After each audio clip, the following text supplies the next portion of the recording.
So I always wanted to do a video and talk about my first paranormal encounter and my first encounter with spirit. Wait a minute. I think I did a demon one. That might have been my second. I got a few, I guess. My first encounter while I'm working was I can't remember how old I was. I had to be about 9. Was it 9? It had to be about 9 because I remember I go back to this place in my dreams mentally. I mean, often. About to the apartment. I lived on a street in a white house. It was behind. It was no, the house was tan. It was a white wall, and I lived upstairs. And the apartment that we lived in was I found out while living there. Well, let me explain. I used to have a hard time sleeping in my bedroom. My bedroom at night when I would sleep, I didn't have a TV then. I would sleep in the dark, which I always had a fear of the dark, and I used to sleep in the dark. And in the middle of the night, spirits would come. Wow, wait a minute, I was young. Spirits would come and surround my bed at night. And I'll be so scared because they would surround my bed. I can feel them, and I know I could hear them. But I would go under the blanket, and I would have to pee, but I would hold my pee until the morning. And then bladder, it was so painful, but I did it because I was scared to have to run to the bathroom and run back to my room because the spirits are always around my bed every night. And I had a closet in my room, and that closet was so spooky. Like, I never really wanted to go in a closet during the day. At nighttime. Only went in during the day, and I always made sure it was closed. And my room was like, I would say, the back of the house and near the back door in the kitchen. So it was my room, kitchen, back door, and then you go up 2 little steps. Nope, wait, let's not forget the bathroom. The bathroom is where I always say to myself, did I ever shower back then in that bathroom? And I know I did, I had to, but I've always had a vivid, gosh, this fucking bathroom. This bathroom was so fearful. This apartment was so haunted. I'm everywhere, but I live this over and over again. We live this over and over again. So I never really spoke about the spirits that would surround my bed at night, right? I never spoke about it. I just always just went with the flow, but I always was scared to sleep in there. And then my mom would start letting me sleep in the living room. So I would sleep in the living room when she would say, living room had a TV. I had to turn my back towards the couch. Can't watch TV. And then she would put on the educational channel, that just played music all the time. So I always sleep in there like, Mommy, I can't sleep in my room. I'm uncomfortable. I'm scared. So I would sleep in the living room. Sleeping in the living room did nothing. The only place I felt real safe and really unbothered was my mother's room. When I slept with her, I slept with my mom until I was 11.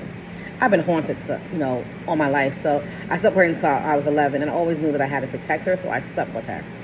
When I was sleeping in the living room, there was a woman that would call my name every night. This bitch. I don't know who she was, but she would call my name every night. Every night she would say, Jasmine, Jasmine. Oh, and as I say it, I get kind of creepy about it. She always called my name. I never knew who she was. I would have the weirdest dreams like I would go into the refrigerator and drink some, back then we had the Kool-Aid, doing the Kool-Aid, and I would drink Kool-Aid, and as I'm drinking the Kool-Aid turned into a bunch of ants. So this place gave me the weirdest dreams, right? I would have dreams about going into the bathroom, and the bathroom would fill up, was so dirty that I was scared to get in it, and it would fill up with a bunch of dirt. And then the shower when the shower was turned on, it would dirt will come through the whatever the thing is up there. That brings the water out. I can't think of it right now. So I would have the weirdest, scariest nightmares about this apartment.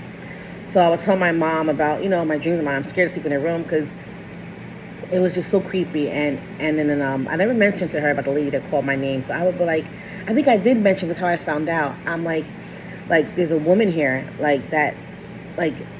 there's a woman here that's just, Mommy just calling my name. I'm scared to sleep in my room because the spirits, I was telling her. So she told me, well, a woman died in this apartment.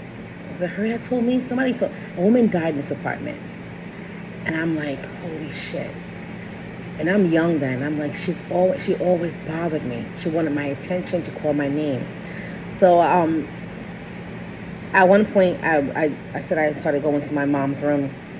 I went to my mom's room, and I was sleeping in my mother's room, and it was comfort. I feel like I was pregnant, but it was comfort. But I always had these weird dreams that I was holding on. I was sleeping, and I was holding on to a rock, and the rock would break, and in the middle of that rock would be like a nail. I never knew what that meant, but I would have this dream every night. But the woman would not bother me in my mom's room. My brother's room was always dark. My brother's crib used to be in that room. She would never bother me in my mother's room. She only bothered me when I was in the living room, and the spirits only bothered me when I was in my bedroom, which I never went in there, except mostly my mom's room is where I stayed. During the day, I would play in my room with my Barbies and all that. But as an adult, a few years ago, I was still having dreams about this apartment. And this dream, it was like the room was calling me, right? So the room would call me, and there would be a demon sitting in the chair in the room, just sitting there. So I told my cousin, she was like, you need to go fight. Like, it's time. This is this place that scared you, and they had a hold on you in this dream. That, that's where fear is, and you need to fight. So I had to go as being a little girl, and I had to climb the building, and I had to kick open that door, and I had to fight that demon. I no longer have that dream. No longer have a dream because I confronted that demon. My grandmother died years ago. She had my birth certificate. No, it wasn't. Sorry, excuse me. It was my doctor's appointment. And one of my cousins gave me the layout. I gotta find it. It was my doctor results, and it was like paper was so messed up and worn. And I have it somewhere. And on the it's so funny. On the paper, the doctor put, child states that her stuffed animals are alive.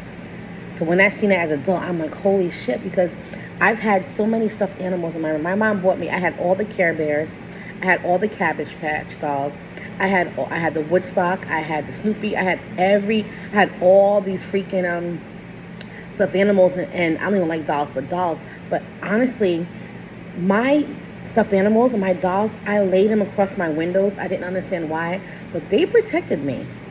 And I see my room as I speak now, I would never move them. Like, I didn't play with these dolls. I played with the Barbies my mother brought me, because she brought me Barbies in a Barbie house.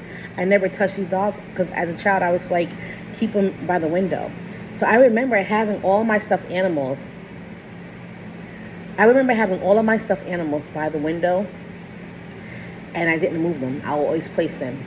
So when I seen that, I'm like, damn, like, even then I knew it was protected, but for me to express it to a doctor, I don't know why they didn't sign me away sooner, but that was my first experience. This woman, I don't know who she is, she haunted me for a long time. And then one day, this apartment was so toxic. One day, my mom was in the shower, and me and my brother were in her room, and he was a baby on the floor, and I'm young, and the dresser just fell over. And I took the dresser and I held it up, a little girl, over my brother's head. And I screamed my mom, and I'm screaming. I don't know how I held this dresser. And not one drawer fell out. And I screamed for my mom's name, and she came out that bathroom butt naked. And she's like, what's wrong? And I said, it's going to fall on him. And she came in, she pushed that dresser back, and she snatched him and put him up, and she pushed that dresser back. And I always say, as an adult now, I go back, I'm like, how the fuck did that dresser fall? And I caught that dresser, and I was young, and I held it with just two hands. I had my back against it. I held it, and he wouldn't know to move. He was a baby. I remember that like it was yesterday. But that apartment was a piece of work. And that's my first encounter as a little girl with the paranormal. That freaking woman, she scared me. She wanted me to wait. She scared me. I can hear her call my name now. Like, it was so creepy as a child. But that was my first encounter. To this day, I don't know how that dresser fell. That dresser was against that wall for such a long time. And we were just playing. At that moment, I was by the bed and it just fell. I never understood how the fuck did that fall. That's my first encounter. Ugh, shit.